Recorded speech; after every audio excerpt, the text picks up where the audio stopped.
The broadcast is now starting. All attendees are in listen-only mode. Hi, this is Megan Hannay from Citation Labs. I'm here with Garrett French, Eric Ward, and Sherry Thoreau for our live link building and website navigation consultations. We've taken a few websites from all of the submissions we received, so thank you all who sent us submissions of your websites. It was definitely hard to choose from so many awesome sites, but we're going to be going through and give a free consultation to some of the sites that we thought we could help out with or have some things to say about. I'll be moderating. I'm Megan. I'm the Director of Web Experience for Citation Labs. I come from a background all over California in social media and writing, and I've been featured in the Social Media Examiner and Content Marketing Institute. We also have Garrett, who I will let talk about himself. Hi, folks. I'm Garrett, founder, chief link strategist for Citation Labs. Built 3 different tools, or worked with folks to build 3 different tools: the link prospector, broken link finder, a broken link builder, and then a co-citation tool, which is a ton of fun to use. With Eric, I wrote the ultimate guide to link building, and I am still allowed to write for Search Engine Land after a few years, so I'm very excited and pleased that they have let me stick around. I think Sherry or Eric, who's next? Eric. Mr. Ward. My name's Eric Ward. I've been doing this since the fastest internet speed you could get in your house was a 14.4 modem.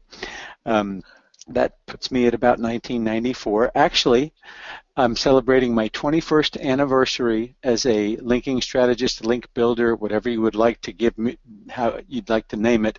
This month, December of 2015, marks my 21st year. You can drink now. And what's so weird is I'm still only 28 years old. I'm not really sure how I managed to do that. Started young. I'm amazed, Eric.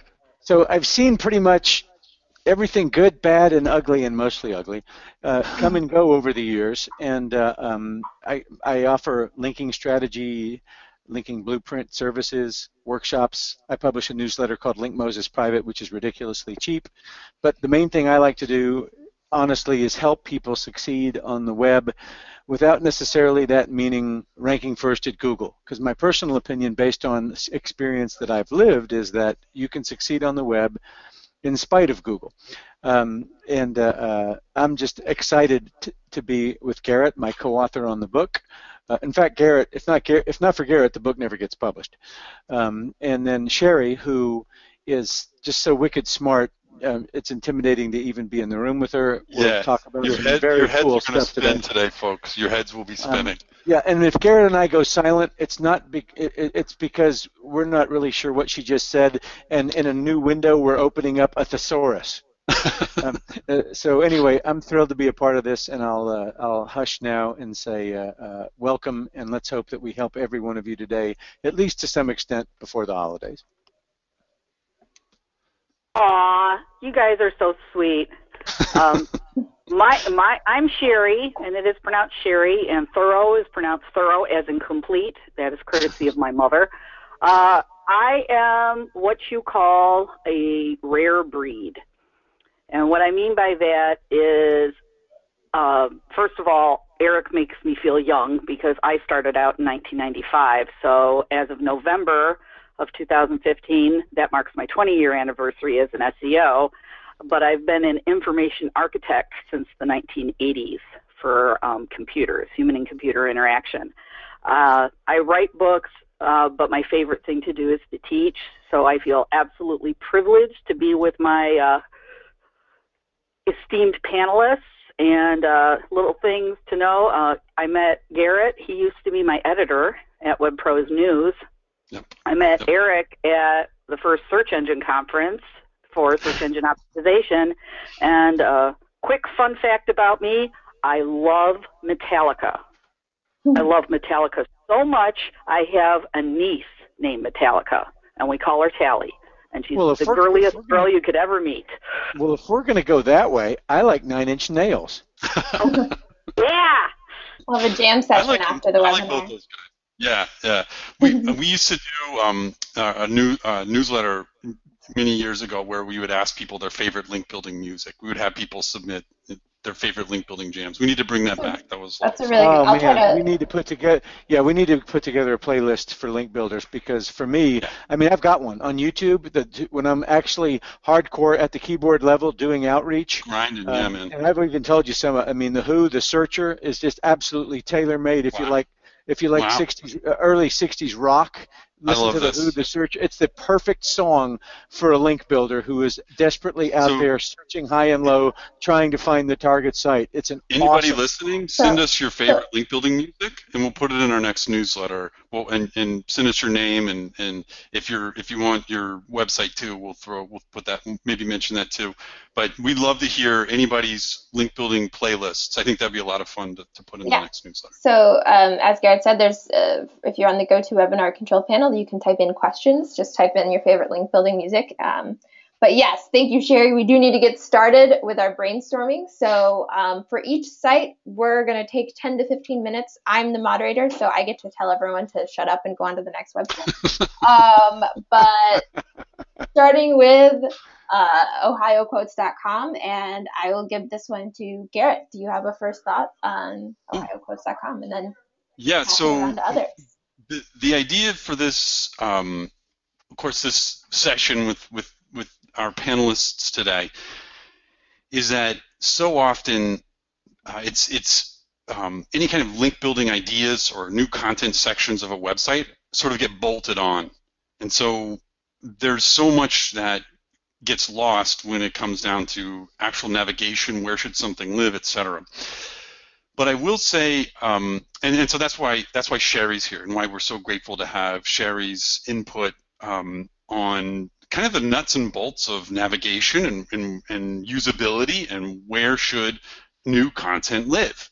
And of course, in this case, we're going to be talking about linker valued or linkable content. Now, health is one of, just from a pure topical perspective, from what can earn links from links and resource pages, health is that kind of standout, for me, that standout topic. So if you have a health-related website, you are kind of to some extent tailor-made for links. Just something about the linking web, right? Like the curators, links and resource page curators.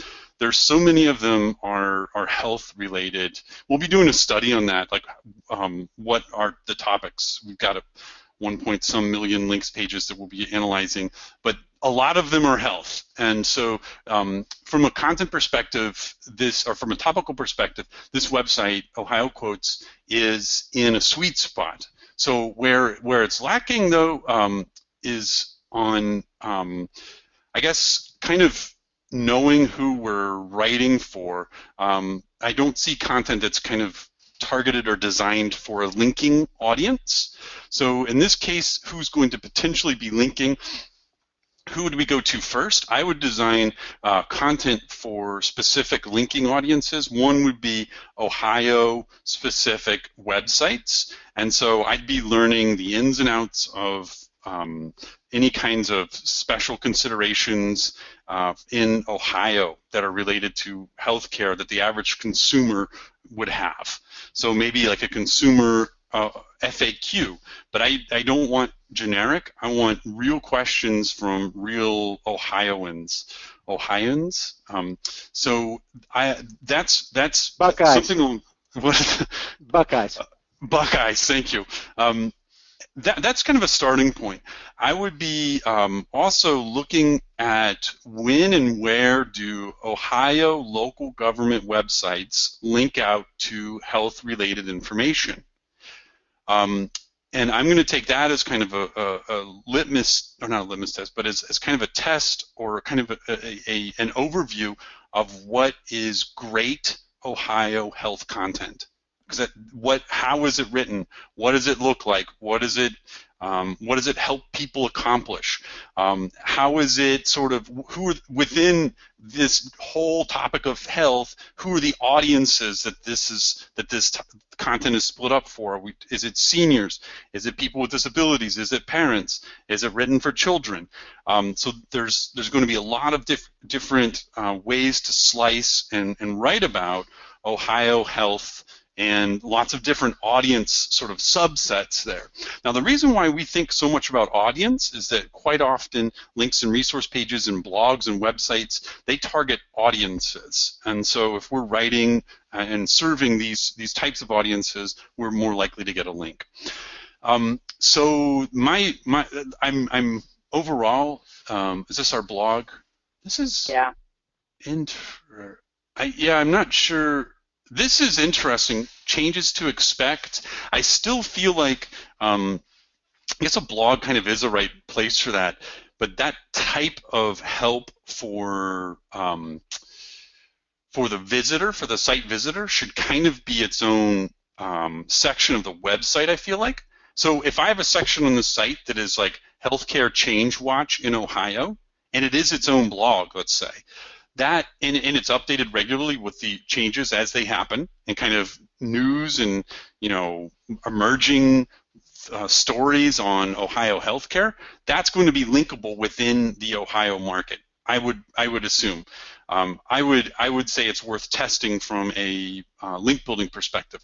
Now, a single blog post about what's different and what's upcoming in 2016, that's good. I'm not sure I'm going to be able to build links just to that single blog post. It's possible, but I think a linker in this area, like, you know, we talked about some of the probably doctors' websites, maybe, you know, which there'll be a ton of in Ohio, any kind of local government, city government, county government websites, libraries, those sorts of things, they're going to be more interested probably in linking to a ongoing resource for the latest changes and trends in Ohio healthcare, especially at the, you know, at the insurance level. So I think something along those lines could be pretty, would, as a sort of a standalone thing, I mean, as a almost a standalone blog.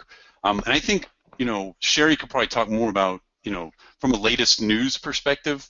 I would basically take away latest news. I think, I haven't looked at that section, or I don't know exactly what purpose it serves, but if I had Ohio health trends or Ohio health alerts, you know, that's something that I feel like as a section of a website, an entire category of the website, could be very linkable to the kinds of linkers out there. So guys, we're already halfway done with this one. So yeah, well, I'll let Eric. Okay, Garrett, this is Eric. Can I make one quick comment and then turn it over to Sherry on architecture? Yeah. Was I supposed to talk the whole time? Sure, if you had things to say. Yeah. So here's the thing. I didn't know. I thought, Megan, I was waiting for you to interrupt me. I could have. Oh. Sorry. So here's the thing about health insurance. Every state has got a little bit different scenario, rules, regulations, and all that other stuff that is just buried deep in paperwork that nobody wants to read. At the same time, we've got a website here that's trying to provide quotes for people in Ohio.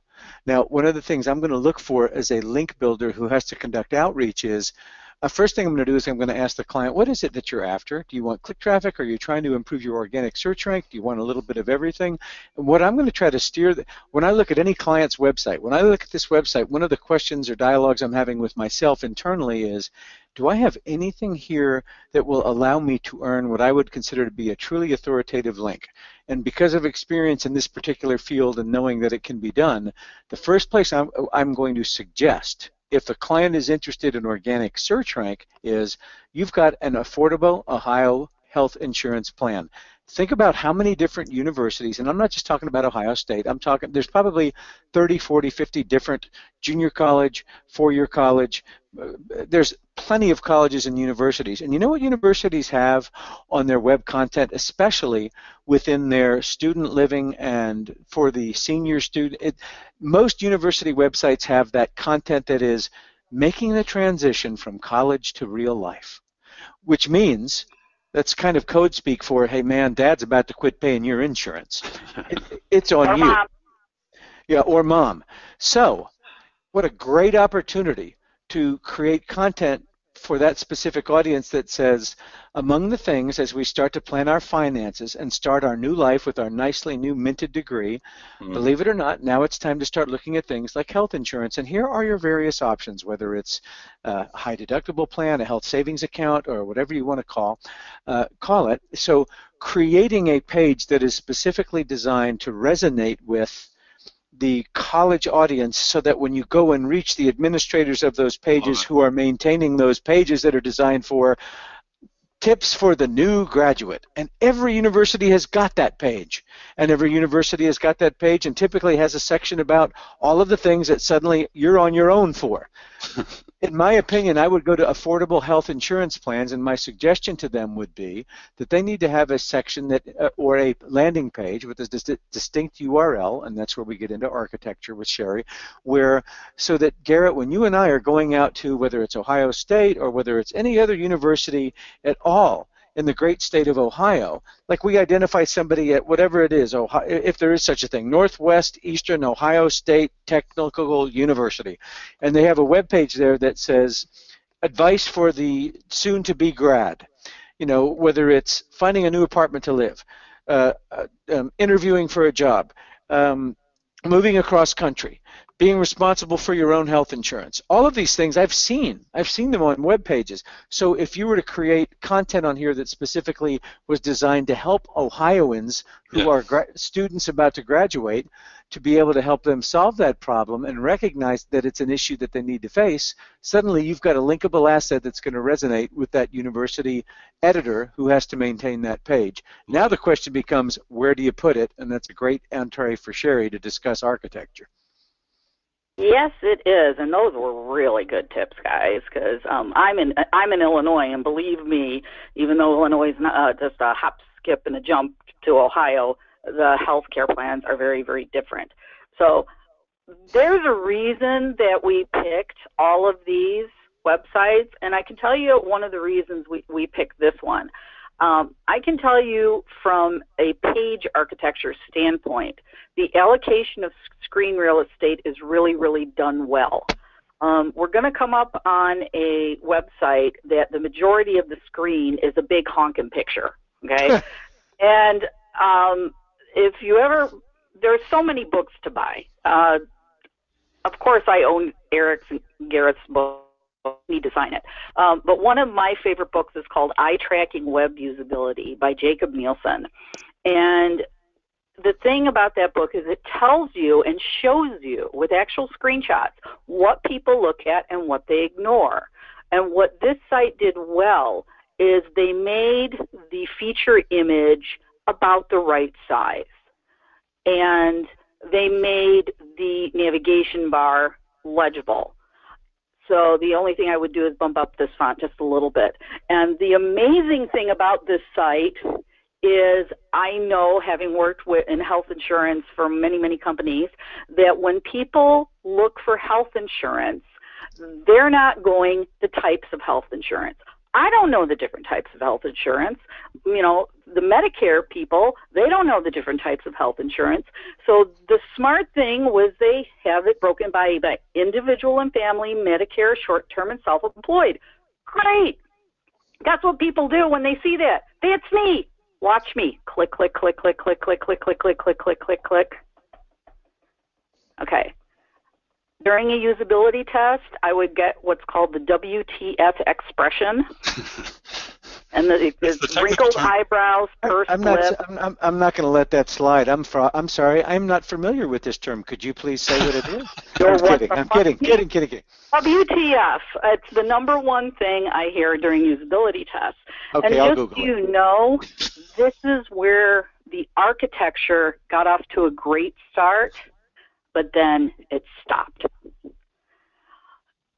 This site needs to be re-architected. There are some things that are great about it, like the allocation of screen real estate, the primary calls to action, but the content and the organization and labeling of content does not make sense to people trying to complete their tasks. So just so you know, the definition of information architecture, and I will definitely go over this on Thursday, it's just organizing, labeling, and connecting content so that it's easy to use and easy to find. Sherry, because I know that you won't, are not likely to say it, let me also say that what Sherry's talking about is not just simple as let's figure out a better way to organize our content. This has an absolute effect on your bottom line, on your conversions. I know you might not think so. I know that on the surface you might think, oh, my website looks so clean. I only have 6 menu items. I have this handsome family with a golden retriever. That does not necessarily mean that your website has been architected to the maximum degree where it will produce for you. And I can tell you from the feedback that I've gotten from Sherry's clients that sometimes seemingly very minor architecture changes will have a huge effect on your conversion rate on the back end. So it's very much worth listening to. So guys, we only have about a minute left for this one, so any last thoughts? Okay, so I'm going to tell people who have sites similar to these, first of all, if you conduct tests on it, clickable links and unclickable links, visited and unvisited links need to look clickable and be clickable and tappable. What section of the site am I in? Let's ask Garrett and Megan. You're on the blog. You're on the blog. How do you know? Or is she on the latest news? I read the URL. I read the URL at the top in the location. Yeah. All right. I'm going to do something again. Yeah, you're right. Boy, that should have been lit up. Okay. How come this label says About Us and it says latest news should be highlighted? And what's the difference between latest news and a blog? Right. These don't make sense. And HSA means absolutely nothing to your users. And Garrett mentioned FAQs, questions and answers. Trust me, people who are self-employed have different questions than people who are Medicare, people who only need short-term. So this was a great start, the different things that people need. You need to add content on that, and you shouldn't be placing it off to the side. This should be as part of your primary navigation. And the way the primary navigation is ordered is not in the order that people look for insurance. Do they look first at companies? No. I want to tell you what I've got, like who I've got first. Exactly. Yeah. So, and then also another thing in the blog, just so you know, anytime you get blogs that do recent posts, recent comments, there's nothing wrong with having these kinds of links, but out-of-the-box blog archives are not the proper way to archive content. So just know that. So what I would suggest for this site is re-architect it, do it in the way that people genuinely look for information, not the way that you think it is. It's always how your target audience thinks. Please change the date. Your site needs a fat footer, needs to know visited and unvisited links, and this site definitely has potential. Good allocation of real estate, and so thank you for sharing that with us. I'm going to throw one more quick thing in, and I'll be so fast, it'll be blazing. I was just signing up for healthcare in Kentucky. We've just moved to Kentucky, and I just wanted to talk to a person. Like, it's crazy, but just let me talk to somebody. Even if you can't talk to me right now, I want somebody's face, and if I want a brand or a person with this website. I know that maybe isn't possible, but and I don't want a fake person. I want an actual person who's going to be like the person I talk to.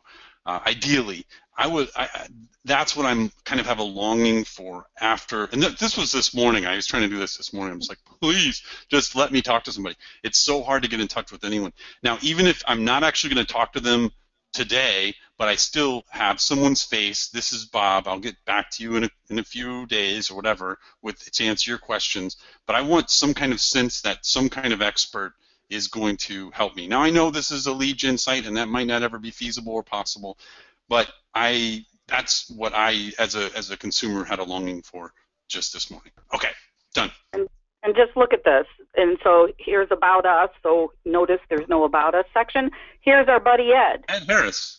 Oh, Ed, that's great. But why did Ed, if you're out there, you don't open with your history. You open with what Garrett just said. What is most important to your users? Yeah, you also don't open with a picture that looks like you're prowling around the neighborhood in the dark. Good point. I hate to. I don't mean to be Better than cruel. no picture at all. But I know we have to move on. And we're having fun. One final question for Sherry. Can you give the name of that book again that you recommended? Eye Tracking Web Usability by Jacob Nielsen, Jakobnielsen. Fantastic book, and it also tells you what men and women look at. Just for the record, women do look at cleavage. Garrett, can we send out some sort of URL list, curated list of associated URLs for this to everybody afterwards? Sure. Yeah, I'll work on it with you. Yeah, and if I had one more complaint, sorry, Megan, I would say I'm so sorry of every page tired of every page going straight to the stock photo and finding the handsome family. Hey, man, if my family was in that picture for Ohio Insurance, you would look at them and say, "Oh my God, God bless them, they need insurance." I mean, nobody on that picture looks like they need any insurance. They're healthy. They already signed up for the I track web usability, you'll find that people ignore those photos. And by the way, this is why we picked the second one. I understand it's not from the United States, so let's pick English, even though it's British English, very different from the States. I would very much like to be there. Yeah. Oh, man. So I'm just transitioning into this. This is something everybody on this that's attending, do not do this type of layout on any page except a slideshow. So a page that is meant to be a slideshow is meant to have large graphic images with corresponding text. This type of page does not encourage people to do what you want them to do. This is the home page, and I actually have a link here. If I can get back to, this is a great link. 150 guidelines for home page usability. It's timeless. Ignore the date. This is one of the best you could ever test. But when you look, I'm sorry. Go ahead. Yeah, if you look at this page, what do you want me to do? Look at pictures. This is also a challenge for Garrett and I as link builders, because when we are working with a client who is determined to have a specific page of their website be the page that they want links pointing to, many times we are faced with that situation where we have to delicately say to them, well, why would someone link to this? Right. Yeah, you got pictures of 3 kids skiing, but let's talk about what your true motivations is for this, or goals are for this website. So I totally get what you're saying, and what's so cool about this is where the choice of placement of digital assets, architecture, etc., does affect all of these things: linking, sharing, conversions, and all of those, every one of those factors. A slideshow could potentially be a supporting resource if you're doing maybe a blog engagement campaign or trying to do place guest content. You could definitely link back to a slideshow. But I do struggle with a resource just off the top of my head. I guess not knowing the location too well. I think there would be probably some basic homepage linking that could be done kind of from the region. But anyhow, but yeah, to Sherry's point, I think it's hard to know how I'm supposed to accomplish, or what I'm supposed to accomplish on this site, and then how do I accomplish it? No, I have not seen the numbers, but I'll bet you anything, Garrett, if we took that homepage URL and we ran it through any one of the top 3 or 4 backlink profile sites, Moz, Majestic, Ahrefs, or whatever, I would be willing to bet, sight unseen, that the absolute crazy majority of inbounds to this site are to the homepage. Why? Because I don't know what the hell else I'm supposed to link to. So I might as well link to something that has pretty pictures. Exactly. So one of the things what I did, and I'm not going to argue about the gorgeous pictures. I'm not telling the webmaster, I'm a developer too, as well as a web designer. I'm not telling you to get rid of these pictures. These pictures are fantastic. They're just too big and they're in the wrong place. Just like the digital assets. So we see brochures. A brochure is a type of a digital asset. So what I like to do is something called a reverse card sort test, and it's really easy to do. All you do is you tell people, and you do one at a time. You don't do a focus group. You do it one at a time. You ask people the same set of questions. Where would you go to book a ski trip? What category would you go under? And watch people. So, Eric, where would you go? You watch your mouse. I bet what you watch is they've got the mouse in their hand and they start it in a circle. I mean, you can see how people kind of start with a wide circle and try to drill down as they think they're trying to find. Basically, you can see them. What do you call them? Wayfinding on a web page. You know, like right now, I'm probably gonna, even though I see inquiries and bookings up there with the little bitty bed, it's so overwhelmed by this gorgeous picture that if I click anything, I'm probably most likely to click accommodations. Okay. Me too. Me too. Me too. So here this is.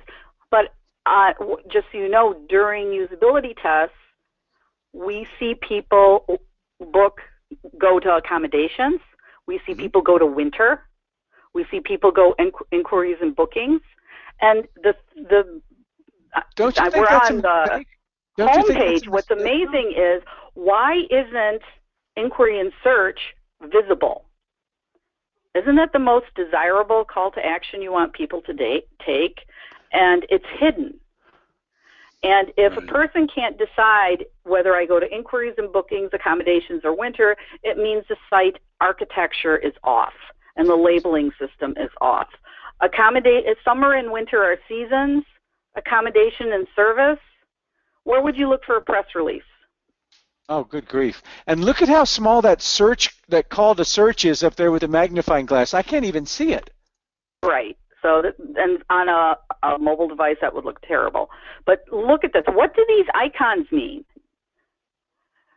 So we're not saying that the design isn't beautiful. What we're saying is things are in the wrong place. So if I wanted to look for a press release, I wouldn't know where to go. Where would you go to look for frequently asked questions? What if you had a question?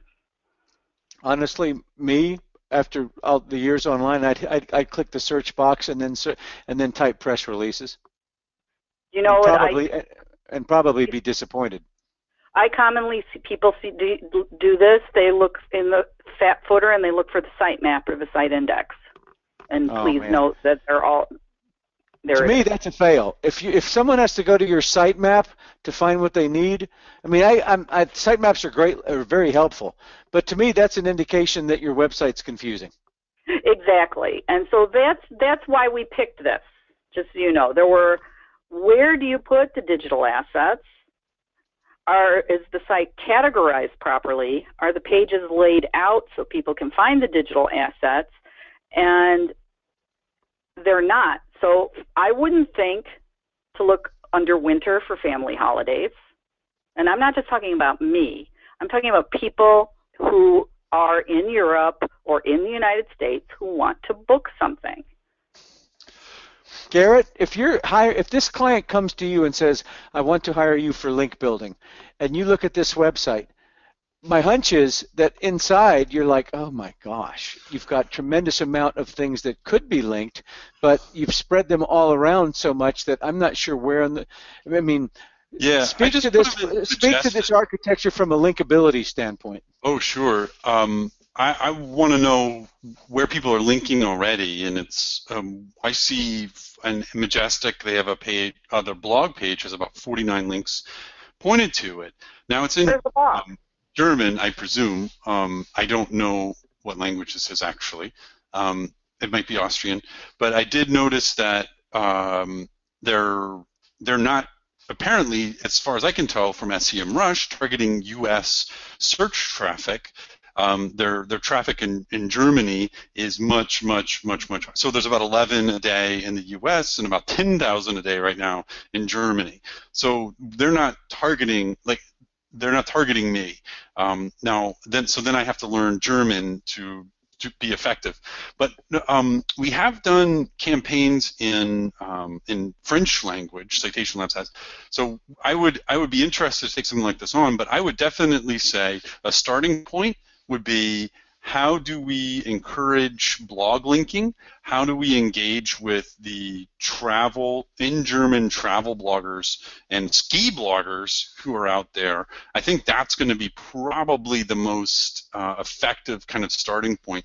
But Eric, to your point, like what kinds of assets, or where would we direct people to link? I don't know the linking audience, right? Like, so that's where my first place, the easiest start place for me, which is, it would be German travel blogs. And so then it's like, I would look across, maybe that could be interesting, is just kind of looking at who, what, when, and where, and why are they linking, right? Why are these folks choosing to link?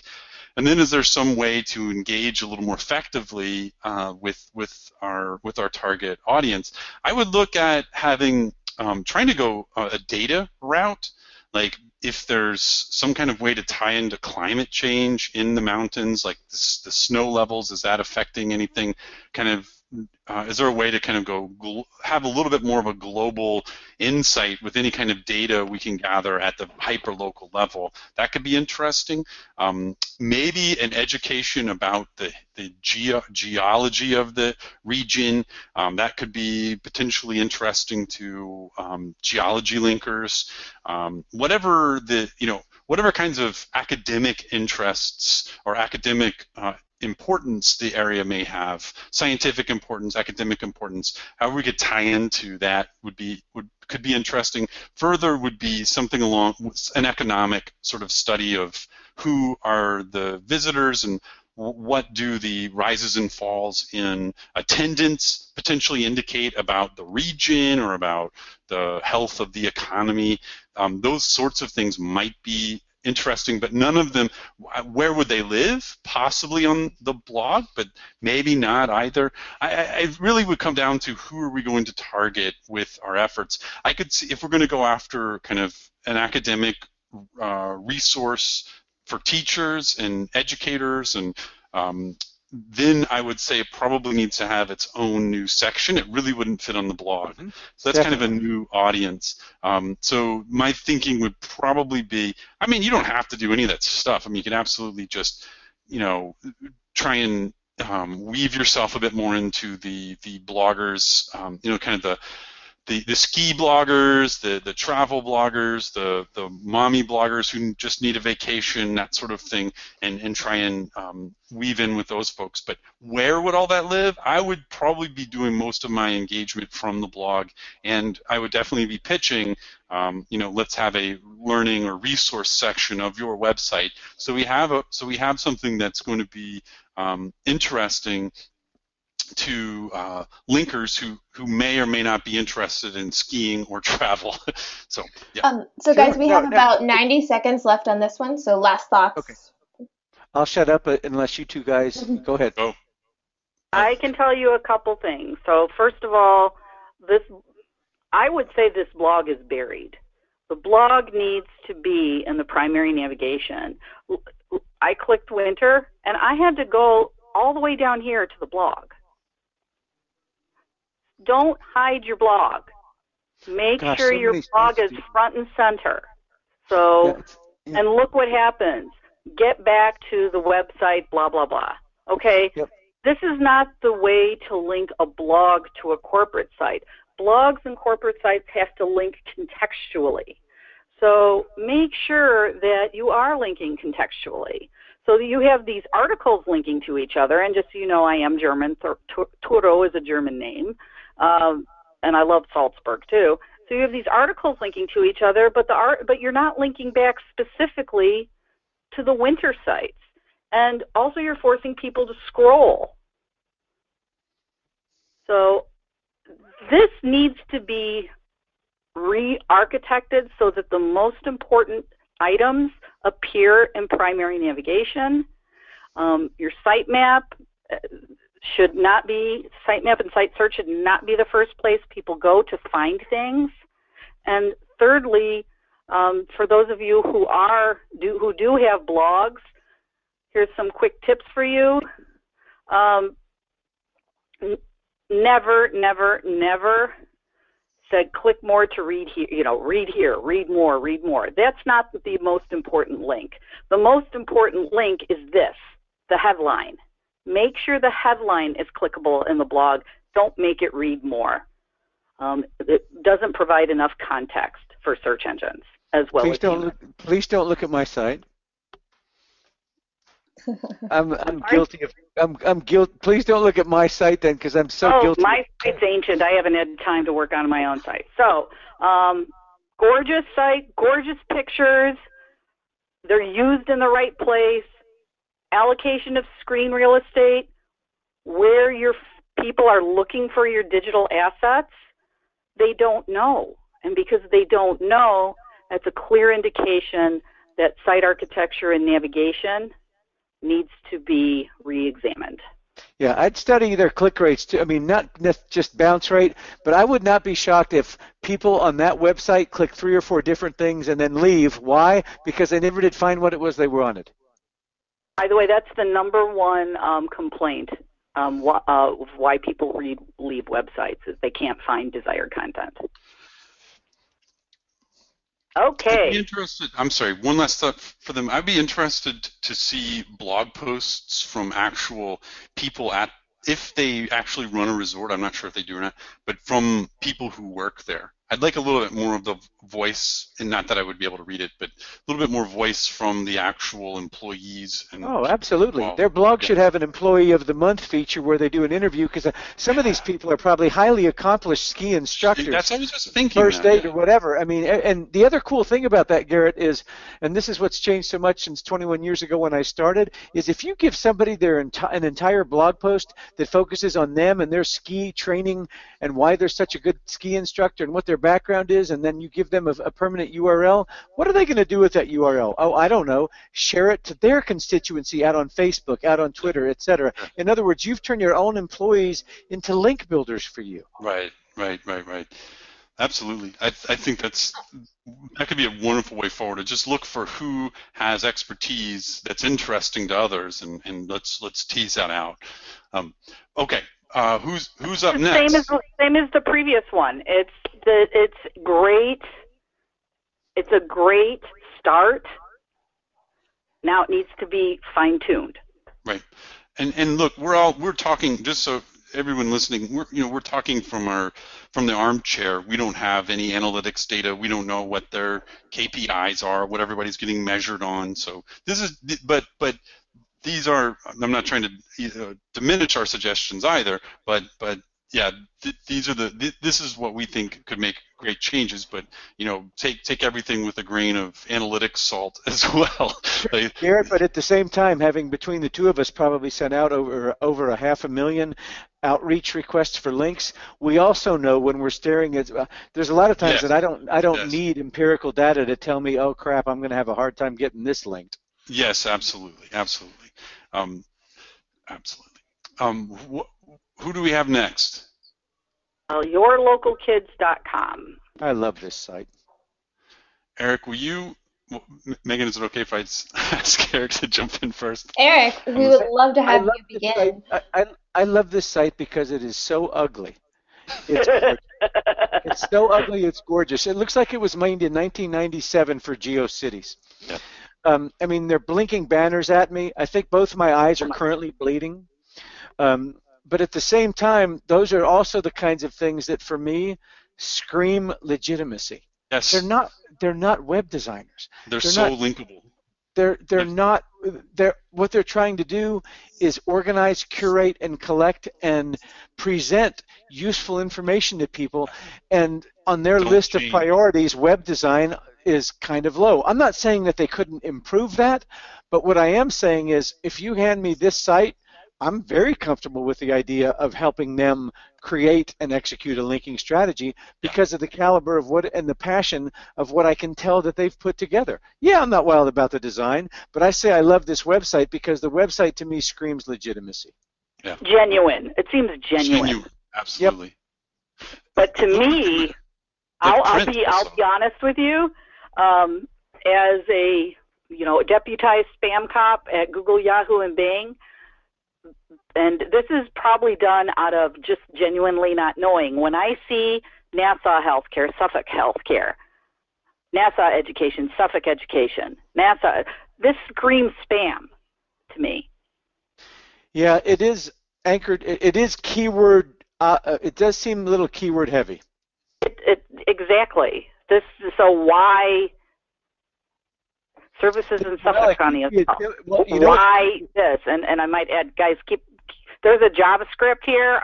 I'll give you the JavaScript. Just email me to put in your footer because you got the wrong year. Yeah, but it seems to me like what they did is they took some advice from an SEO firm at some point, somewhere along the line. Okay, never do that, guys. Well, keep going, Eric. So what are you guys trying to solve? That's my big thing. I'm looking at this where busy parents find what they need fast. Well, first of all, that's out of date, because that summer has passed. Right. But but that URL, if you look at it at the top, LI Summer Camp Guide, that URL does not in any way indicate that it's dated for 2015. My hunch is, and without even having noticed, that site's likely attracted some inbounds. I'd repurpose that page for 2016. Why? It probably already has a collection of inbounds, and it's very easy to update. And the reason I don't mind basically burning burning that content there is, well, that's a summer camp guide for 2015. It's time to update it anyway. And I actually like that the URL can be repurposed for 2016 without having to make a change in the URL, because all inbound links that it has, whether it's 1, 5, 10, or 20, will continue to work for it.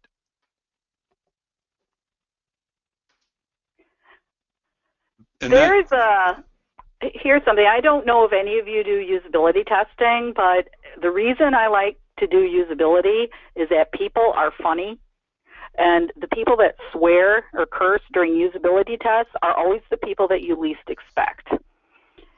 And when I look at this page, summer camps, okay, let's say you have a child, niece, nephew, grandchild that wants to go to a summer camp. When you look at this page, is this easy to scan? No. It's Wouldn't fighting a bulleted list would add it, scannability? And I just clicked special needs camps. My mother's a special education teacher, just so you know. But this is a test that everybody can do. It's called an expectancy test. And I'm going to do it on Garrett because he was my editor and I want to get even. Okay. Let's go. Okay, I'm expecting you to talk. So you simply ask the question. See this link here called Find a Copy? Find a copy, yes. Tell me what you expect to see on that page. I expect to see all the places where their print publication is distributed. Okay. What else? A map. Is that all? A map. I want to know. I expect to see a map that shows locations where I can go pick up a print copy should I choose to. That's all I would imagine. Maybe down below it, like the latest print edition. Okay. Yeah. Okay. Now, here's the thing about an expectancy test. Thank you, Garrett. That was perfect. Thank you. You never show people what's on the page, because what happens is everybody said, yeah, I expected to see that. Of course you expected to see that. You're looking at the frickin' page. Never show people what the result is for an expectancy test. And just so you know, you can do this around for 10 to 15 people to get it statistically valid. Okay, now, so I'm going to violate my own rule. I'm going to click on Find a Copy.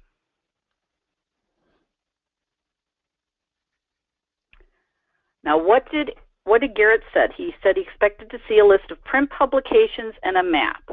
Anywhere on this page, do you see print publications? But it does show where they can go to get one. Okay. What surprises why, me is that at why, that if point, you're on Find a Copy, why wouldn't you put recent copy of it there? There is, to view our latest issue, go to our ebook page. But I would like to see, I think you could have a little more there to kind of publicize it. But then also, there's a lot of pediatricians in Long Island. There's a lot of preschools and daycares in Long Island. So if I really wanted an issue, I'd have to drive around to all the pediatricians in Long Island to look for a copy of it. and I find it hard to believe that every single pediatrician has a stack of those. And how much is that going to make somebody frustrated to say, "Oh, look, it's at my pediatrician's office. Let me drive down there. They're right, they're a mile down the street, and they go down the street, and there's nothing there." In other words, in some ways, now it would be a very challenging thing to make all of those clickable links where you actually had a real time to know, well, if you go to Pathmark, they're empty. There are how many are left. What blows my mind is you've gotten a person to a Find a Copy page, and you're not giving me an address box that says, you know what, just in case it's kind of a hassle for you to get in the car and go, give us your address and we'll send it to you. I mean, good grief, what's it going to cost them? 75 cents? If they do both postage? Great. That's a great customer right there. Someone who's looking actually for a physical copy of your publication. Yeah, I mean, they're halfway there. They want a copy. Yeah. Well, I don't think that's a good link label, and I also don't think that's a good link page. If the goal is to get people to your ebook page, then just put ebooks. Mm. Yeah, and the other thing not that I'm a big fan of chasing organic search rank, but find a copy of what? Put some keywords in that heading. Yeah, that's true. Find a copy could be anything. Now, what do you do that your local kids where busy parents find what they need? So find a copy of, and whatever it is that that copy contains, I would like to see that. Find a copy of the most recent edition of so and so that contains blah blah blah blah blah blah blah. In other words, give the bot something to chew on. And I'm going to pick on Megan. Would you like to be a usability test I would love participant? to. Sure, let's do it. Okay, I am on your local kids ebooks, and your task goal is to look at one of these issues. What do you expect to see? Ooh, I'm gonna say there's probably I would click on it and there'd be a pop-up and kind of like a little thing, and then I could press the next. It'd be like images or a PDF or something that it would become visible for me. Okay. Like a pop-up window with the images of the magazine. Okay. Ready? Okay, now, so that's what's Megan's mental model. This is your target. Remember, don't pick your brother, your sister, your mom, your dad, or your best friend. Whenever you conduct a usability test, you have to conduct it on people who are actually in your target audience. Is this what you called this is the expectation test then? The expectancy test. And I can give you a link to expectancy test for the URL list. So here's the page. This, I would say, so pop-up window, yes. PDF, can't tell if it's a PDF. But it's very clear what you can do. You can scroll through it. Yeah. Yeah, but in today's days with smartphones and everything, you have absolutely... Where's the send to Kindle button? Where's the download to PDF button? Where's the save to Google Docs or to Google... There is a link building issue, ironically, and they have issue at the top, that is actually doing more harm than good. Look I don't want to say anything. I don't know who this ISSUU is, but I've seen them forever, and I don't want to be mean because they do really great work, but I want to say that they are not a friend to the linking strategists of the world. Exactly. Guess who's getting all of, and I hate this term, but I use it, link juice. Guess who's getting all the link juice for this? Izu. Yes. Not your local kids' ebooks. Yep. So it's kind of like the Yep. It's like the distribution sites. That isn't getting the love that it needs. Same with contests and giveaways. Don't do contests and giveaways, come back soon. Don't do coupons, come back soon. Take it out of your navigation. And you could probably move some of the stuff that's up here and put it here. But don't put something in navigation and say that it's coming soon. So that was my comment on that. Garrett, is there any comment? Yeah, the events are what's getting them trapped. Like I'm looking at them in SEMrush, and events is kind of their big draw there right now. I saw a nice Where link. would you go to find events? Okay, here we go. I'm going to go to the home page. Let's see. My expectancy would be that there would be at the top level, and oh, there it is. Things to do on Long Island. Okay, Garrett, you have a son. Imagine you're using this site to find something for him for next summer. Okay. I'm going to look at Long Island. You mean from the calendar? I would go to the summer camps. Underneath let's see. I'm going to look at the events calendar, though. This is, I don't see a calendar yet. Oh, there it is. I'll scroll down just a little bit. This looks great. So the thing about events, so I would be sending 2 emails to each event person. The one is, hey, is it okay if we add your event to our calendar? Check out our calendar. 2 is, hey, we added your event. Can you check it out? And oh, by the way, would you also share our calendar on your website? So a lot like the flea market I'm seeing on here, the holiday food drive, Broadway lights and city lights. Now, not many, or probably not all of them, or very many of them will say yes, but you'll get some of those nice local links that way. The other thing, they had a really wonderful link from a local library. Again, libraries love to link out to events stuff. So would you do me a favor and scroll down to the bottom of the main middle editorial content to the last red link? Go up a little bit. 2 more minutes on this one. Go up a little more. I think what I was looking for was the ability to submit an event. Go on up a little bit more. Oh, add an event. Add an event. It was in the nav. Now scroll down into the block of that. Yeah, that's vital. But here's where I see tons of mistakes from a link building standpoint, and I'm not talking link building for Google and search rank. In other words, the moment you have taken the time to you found this website, you're adding your event, whatever it might be. We're offering an archery camp for youth kid next January or June, whatever it is. At the very end of that, would you, when the screen says your event has been included, would you like to send out a tweet to let people know it's taking place? Yeah, I cannot believe how few people are taking advantage of the social nature of the web and how quickly URLs can migrate or propagate or whatever the right word is. But anyway, yeah, I absolutely love calendars. Now, Sherry probably, this is another one of those things where, and I think probably all of us should say that none of these things all 3 of us are talking about today are necessarily fatal. It's not necessarily going to put you out of business, although if you're in a hyper-competitive market, it just might. At the same time, I think it's important to look at these things from the standpoint of, am I making things a little bit harder for my users or for my SEO people or for my link builders or my content publicists or for people like Sherry? Because I think that people undervalue just how helpful tweaks to architecture are for end users happy, leaving your website happy, for you and me, Garrett, leaving the project happy because we succeeded for you, and all kinds of other things that very seemingly minor tweaks can really, really make a big difference. Here's a minor tweak to this add an event page that would make a huge difference. First of all, when you're on a form page, what is the primary task that people are trying to complete on a form page? Submit. Submit. So get rid of these ads. Oh. Get rid of these ads. Get rid of these tweets. I know this seems counterintuitive, but just so you know, as a developer, the first text the search engines see is not add an event. The first text they see is all this stuff here on the right side, left side of the page, and people read from left to right. Don't distract people from completing their task. Man, that is a brilliant piece of advice, because they're here if they've come this far, they're only here for one reason. Exactly. Why give them anything else they can click on? Let them finish their task. Exactly. So if they're trying to contact you, let's see if they did the same thing on the contact page.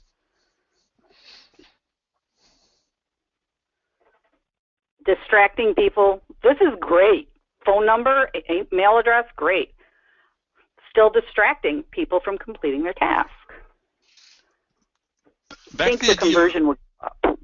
Yeah, and that's Sorry. that's a template which basically is going to slap that on every new page they create, and that's an issue that they need to take up with their developer to say, give me an option when I'm creating a page that basically has a toggle that says include right and left column, whatever you would call it, boilerplate or not. Yep. So everyone, we're already at 1 o'clock, so we should probably get to do the next one. We're going to be going a little bit over, it seems, but this has been some great advice so far. It looks like we've still got lots of attendees. I can't believe we have 67,000 people watching. That is awesome. Yeah, thank you all for sticking around. So here is the next, and this is Eric's favorite, so should we let him start off? Go, Eric, start us, buddy. If you would, you might want to size up the font if it's at all possible, just because my eyes are so old. If you can't, I'll size up the font on my side. I picked this site just because when I was little, I used to do this. Well, I did this until my older brother Mitch shot me in the calf with an arrow when I was 12. But I also have a 13-year-old son who is totally getting into archery, so we're looking at all of these archery websites. It's also a very cool site from the standpoint that it's very nichified, and there's lots of people who are passionate about this topic. So it's, I hate to say this, but it's easy linking. If you've got it, but at the same time, we're looking at an e-commerce store. This is absolutely an e-commerce site. So yeah. Garrett, I want to bring you involved in this as well. From a linkability standpoint, I mean, like I'm going through this right now. We're 2 weeks from Christmas or 15 days from Christmas, and my son has a bow, but I need to take him up to the next level of bow. But I don't want him to get a bow because we live in the city limits where he's shooting the neighbors in the head, because that's just not a good way to make friends. So I'm looking at this website, and I know absolutely it's an e-commerce website, but what I don't see is some of the things that would be so incredibly helpful for me. For example, I live in Knoxville, Tennessee. I know that somewhere within a 50-mile radius of my home, there probably are archery ranges where I could take Noah with this new bow I'm about to buy him, and I could help him learn how to shoot it so that, I mean, he knows how to, but you know what I'm saying? It's like, yeah. Right now I'm on this site, and it's like, I know I want to buy him a bow. What I want to know is, where can I take him once I buy it? Right. Right. I think there's a great opportunity for them not just to sell, but to be an authority on where to participate in the probably hunting stuff as well. So like that'd be interesting to see, like a map of the U.S. and when and where bow hunting seasons come in and for what animals and that sort of thing. You know, enter your zip code and we'll show you all archery ranges as well as hunting, in-season hunting locations. Archery events too, because there's different kinds of, like, there's the hunting side of it, then there's like the Olympic side, and so like that's Noah. Noah wants to be a vet, so he doesn't want to kill animals, but he loves shooting a bow. He wants to do target shooting. Yeah. But this website doesn't help me there. All this, it's almost like this website is saying you're only here because you want to buy a bow, but that's actually not why I'm there. I know I want to buy a bow. I've already picked out the bow I want to buy him. What I want to find is stuff to help me make sure that we have the best experience possible with that bow and where I can go. Yeah. You want to be able to use it and use it well and enjoy it. You want to be able to enjoy your bow, not just own it. Yeah. Yeah. I view this website as missing out on being an absolute authoritative, use 10-year-old words, hub, authority, center of information, or whatever. Basically, what this website is saying to me is, come here and buy a bow and then leave, please. Mm-hmm. Mm-hmm. Exactly. And also, so the reason we also picked this website, again, that's a great buck picture there, but the assumption that the only people that would come in here are people who are hunters, and for the record, my dad taught me how to shoot bow and arrow beginning at age 8, so I actually understand. There are things on this site that are applicable to all of you that have e-commerce sites. So, you know, we can come. So first thing, one of the things that Eric and Garrett mentioned are, what are the digital assets? Okay, there are two I see immediately. One of them is coupons. So who haven't I done? Eric! Would you like to be a test participant in a usability test? Okay. Now, just so you know, whenever you do a usability test, you're not testing the person. Eric's not going to pass or fail. What we want to know is what Eric's mental model is. So the failure or the success or the neutral is the website. What do you expect to see if you click on the link coupons? Okay, let me also preface this by saying I have not clicked this link. I do not, this isn't a setup. I have no clue. At the same time, I think this one's a pretty easy one. It says coupons. So my assumption is what I can't know is coupons on what, but it's probably coupons for whatever it is they're trying the most to sell right now.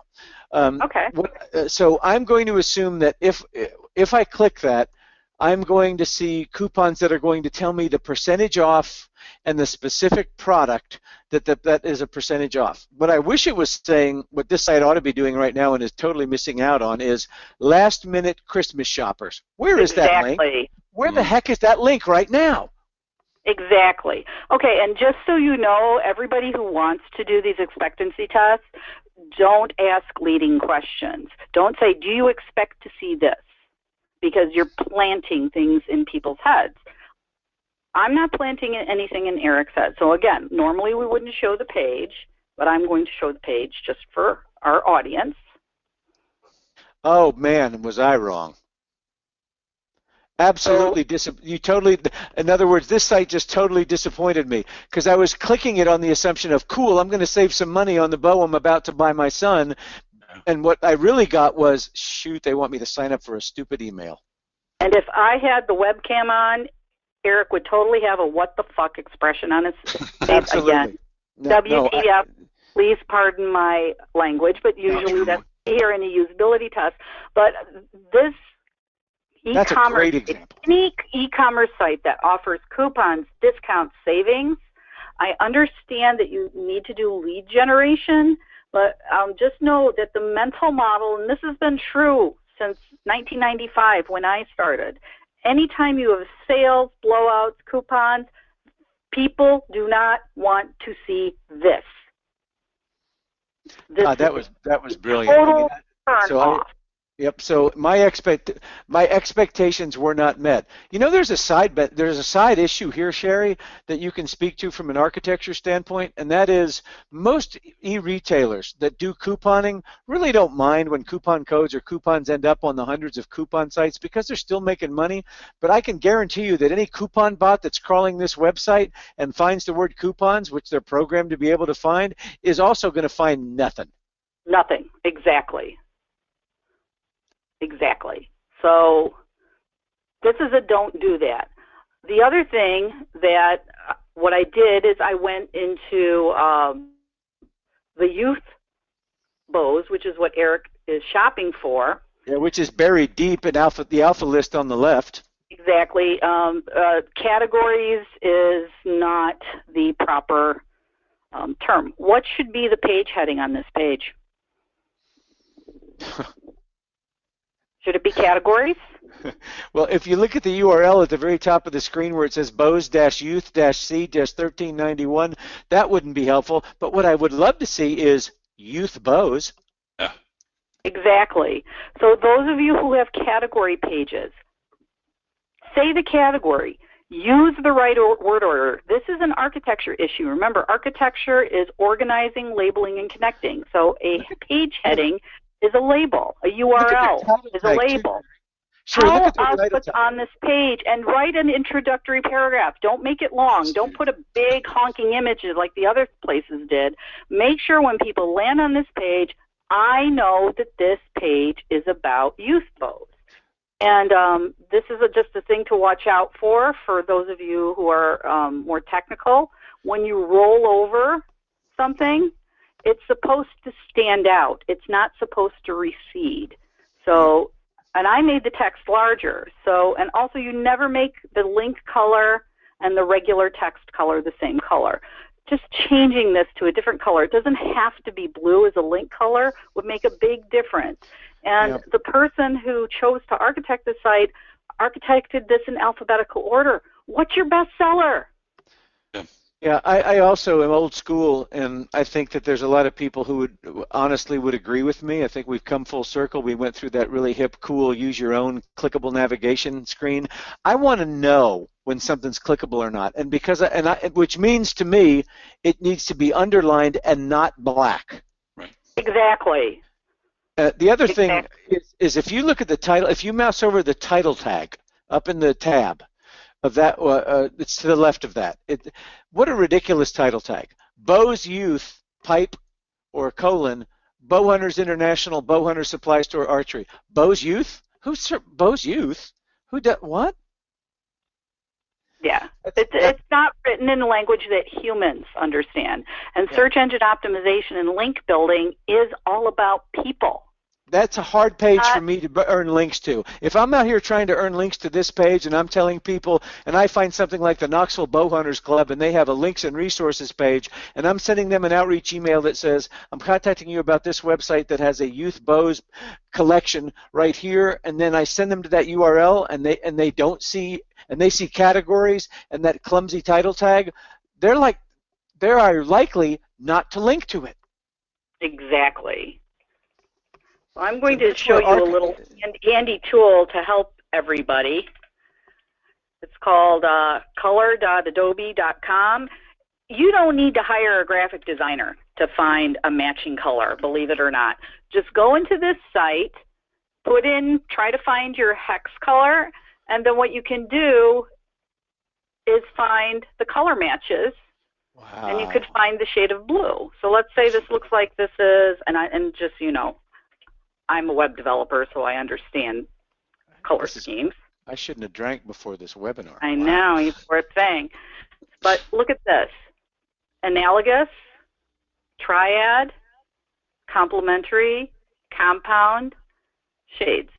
You can easily find a link color that matches your website or matches your logo. Wow. It's color.adobe.com. The good thing about this page, the category pages, is this is called a grid layout. Whenever you have a category page, put your featured items at the top, your best sellers, the ones you want to sell the most, always put them at the top, and do a grid layout. People will look at more products if you have a grid layout. And so the fact that this is in a grid layout encourages people to look more pages and to shop more. Hey guys, nobody knows what NXT means and nobody knows what PSE means. Megan, I know we're running over, and I actually have to run out. So what I would like, if you'd give me 15 seconds to thank everybody and make a couple of comments, I'm gonna bow out. First, I want to thank everybody. And I'm sorry for me, I've got to pick up my son. But let me say that I've been doing this since before Sherry and Garrett were around. I'm probably old enough to be their father. I hate to admit that because I'm closer to 50 than 40, way closer. But I can promise you this much. There is absolutely nobody. I don't do that many of these webinars. I wrote a book with Garrett. The reason I wrote a book with Garrett, I could have written a book with anybody out there that is any of these so-called famous SEO rock stars. I picked Garrett because Garrett has got the intellect and the perception and a way of viewing things that closely aligns exactly with mine. I picked Sherry to be on whenever I have to refer a client to somebody for site architecture. Yeah, I could say, oh, I can do that for you. Write me a big old fat check and I'll help make your site better than it is. But I know in my heart I'm not going to do the kind of job that Sherry can do. And the thing that's so cool about Sherry, and Sherry, and you didn't know I was going to say this, so. But Sherry is not afraid to tell you the way it is, and that can be sometimes that can be polarizing. Don't ever let that get in your way. Sherry will make your website better for you after she is done than it is now. There is no way Sherry is ever going to touch a website and have it be worse than it was before she got there. Garrett is probably one of the savviest link prospectors and link builders I have ever seen. Myself, you know me, I've been around forever. I sell a newsletter that's a few bucks a month. That's all I want to do. I only work with a handful of clients and do a few consults. The main thing I want you guys to know is if you need actual people on the keyboard doing link building, If I had to do that for my own site, I'm hiring Garrett. If I need somebody to do site architecture, I'm hiring Sherry. And I'm not just saying that because of this webinar. Now that I'm going to go ahead and back out, and please, every single person listening to this, you have to sign up for my newsletter, and if you don't, I'm going to put a denial of service attack aimed at your websites, and I'm taking every damn one of you out. All right. Thank you, everybody, for letting me participate. I gotta go pick up Noah. Noah, thank you, buddy. Appreciate you. Bye-bye, everybody. Bye. And for the record, I have hired Eric Ward. He was the person I hired when I wrote my first book, and after that. So, and Garrett knows that when it comes to link prospecting, I hand over. We have mutual clients too. So, and I want you all to note that in this slide, notice that I use the color blue. And then underline, and is it clear how to get a hold of us? It's very clear. So, good job. And it has to be there. It doesn't mean that your site has to be ugly or whatever. It needs to be aesthetically pleasing, but it has to do what people expect you to do. Has to be usable. Yeah, exactly. Absolutely. Were there any questions that people had for us before we end? There was a question on the book you recommended. There's also a question on the article that you recommended towards the beginning of the webinar. The article by Jacob Nielsen. And also, Sherry, I'm not sure if you have this, but someone asked for a link for Sherry's expectancy test. If you have a link to something you've written about that, or if you want to just send that to me. I will send, but here it is. All you have to do is, guidelines, homepage usability, Jacob Nielsen. Anything you read on this website he was one of my professors, so fantastic. But we'll include that, and I will get the link for the expectancy test, and we will email that out to you. Yep. And this webinar, if you missed any of it or you want to share it, it will be posted on the Citation Labs YouTube channel, which is youtube.com/citationlabsupport.